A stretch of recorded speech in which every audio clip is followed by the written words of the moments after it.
Après une difficile année 2012 pour HTC, ils sont maintenant revenus sur la scène avec le HTC One, présenté en février dernier.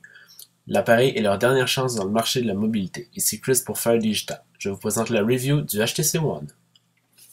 Le HTC One s'inspire du HTC One X de 2012 pour tout ce qui est de l'ergonomie générale de l'appareil. Cette fois-ci, il est constitué d'aluminium de bord en bord avec le verre pour l'écran. À l'arrière, nous avons la caméra ultra pixel et son flash.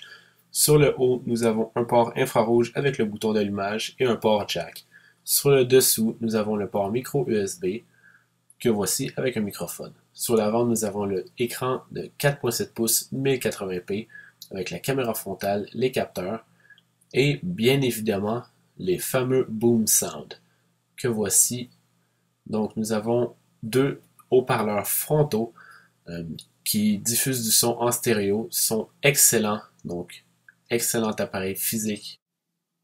Une grosse nouveauté dans Sense 5 pour Android par HTC pour ces appareils est BlinkFeed. C'est un gros lecteur à la Flipboard qui peut lire des réseaux sociaux comme Twitter, Facebook, ainsi que des nouvelles des flux RSS, communément appelés ce que tout le monde suit pour suivre des nouvelles sur des lecteurs.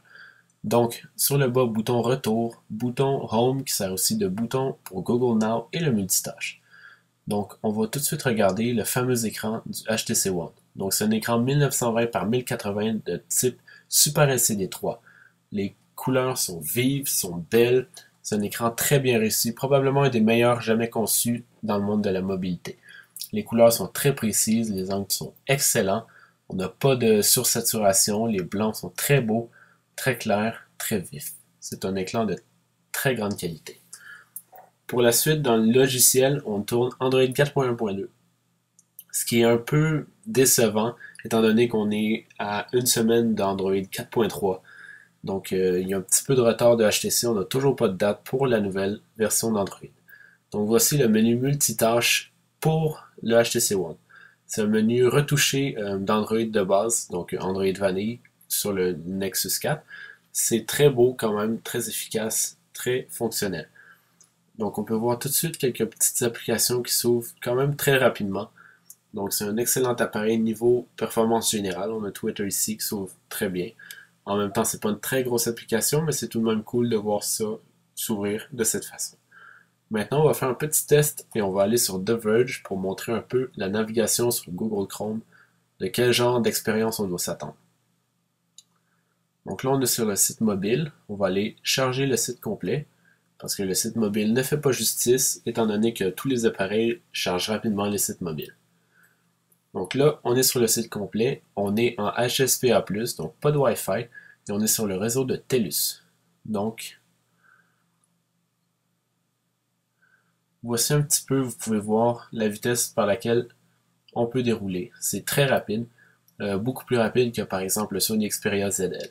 C'est vraiment excellent comme performance générale dans Google Chrome, malgré quelques petits ralentissements occasionnels. Le pinch to zoom, ou le zoom général, grosso modo, se fait très bien. Il y a un rafraîchissement rapide de l'image. Le HTC One est propulsé par le Qualcomm Snapdragon 600, un des processeurs de nouvelle génération de Qualcomm cadencé à 1.7 GHz. On peut voir ici quelques benchmarks que j'ai réalisés pour un peu mettre à fond l'appareil dans la puissance permise par le processeur et la mémoire et le GPU. Donc, malheureusement, dans la navigation web, il se classe très en retard comparé à d'autres appareils plus récents. Dans Geekbench, puissance brute de CPU, et dans Quadrant, on a encore une fois une très grande puissance de CPU. On peut voir comme par rapport au HTC One X de l'an dernier, à quel point le One est supérieur en performance. En termes de performance graphique, le HTC One tient très bien la route grâce à son Adreno 320 compris dans le Qualcomm Snapdragon 600 à l'intérieur de l'appareil. Donc les performances sont très fluides, très rapides, on n'a presque pas de lag, moi j'en ai pas vu pour l'instant. Donc c'est vraiment un champion dans le jeu Asphalt 7 qui est un peu la référence en termes de jeu mobile sur Android et sur les autres plateformes.